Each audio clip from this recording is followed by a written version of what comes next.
hocam bu elimde tuttuğum bitki nedir? Tetra. Evet, tetranın faydası nedir?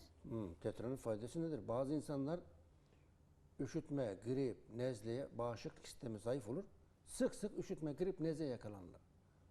Nezleye yakalandığında ne oluyor? Sürekli burnu akar. Burnunu tutamaz. Burnunu silmekten burnunun ne olur? Kıpkırmızı olur. Bağışıklık sistemi çok düşüktür bazı insanların. Evet, yani bazıları yılda 1 veya 2 defa grip olurken bazıları 15-20 defa grip olabilir. Hatta yaz ayında bile hafif bir rüzgar etse pencere kenarında otursa ne olur?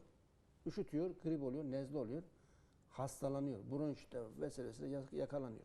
Evet, bu Bağışıklık tetra sistemi- bitkisi bronşite mi iyi geliyor hocam? Yok, şöyle anlatayım. Evet. Bu tetranın şu yaprakları kurutulduktan sonra bir iki tanesi, fazla değil, cezveye konur. Hafif ateşte cezve altı ısıtıldığında bunun dumanı burnuna çekeceksin. Veya hatta böyle de yapabilirsin. Şöyle ufalayıp burnuna da çekebilirsin de. Dumanını burnuna çektiğin zaman sinüslerin hemen üst tarafında sinirler var beyine giden. Hemen uyarır.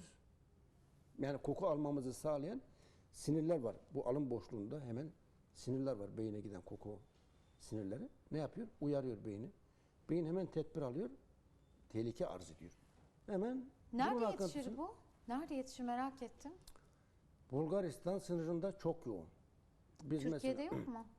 Yani Türkiye, Türkiye'de Bulgaristan sınırında diyorsunuz. Biz Antalya'dan geçen sene Antalya'dan toplattık. Antalya'da da var. Türkiye'nin her tarafında var. Bu bitkinin bir özelliği var. Çiçek açar fakat çiçeği çok büyük bir demettir. Süs bitkisi satanlar bunu mutlaka bulundurur bazı çiçekçilerde.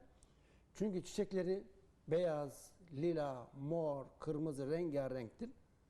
Kişi uzaktan baktığı zaman orada bir ateş var, yangın var zanneder. Rengarenk olduğu için dalga dalga. Bu nedenle diğer adı duman ağacı. Duman şeklinde gözükür. Ormanda yangın var zannedersiniz uzaktan baktığınızda. Duman Çiçeklerinden ağacı diye dolayı. geçiyor. Duman Evet. ağacı. Peki şimdi özellikle obezite ile ilgili soru Duman sormak ağacının istiyorum. bir özürlüğünü de söyleyeyim de. Duman ağacı her türlü yarayı kısa sürede iyileştirir. Yaprağını ne yapıyorsunuz? Çay gibi demliyorsunuz. Yaraları pansuman yapıyorsunuz. Bu yaprakları mı kullanıyoruz? Evet. İç yaraları, içerideki bağırsaktaki, midedeki,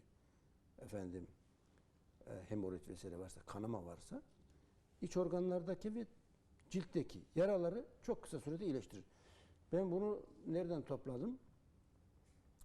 2 hafta önce buradan Çerkezköy'e yakın bir köy var. Çerkezköy'e. Yazlık diye. Ta dağın tepesine çıktık. Çok aradık.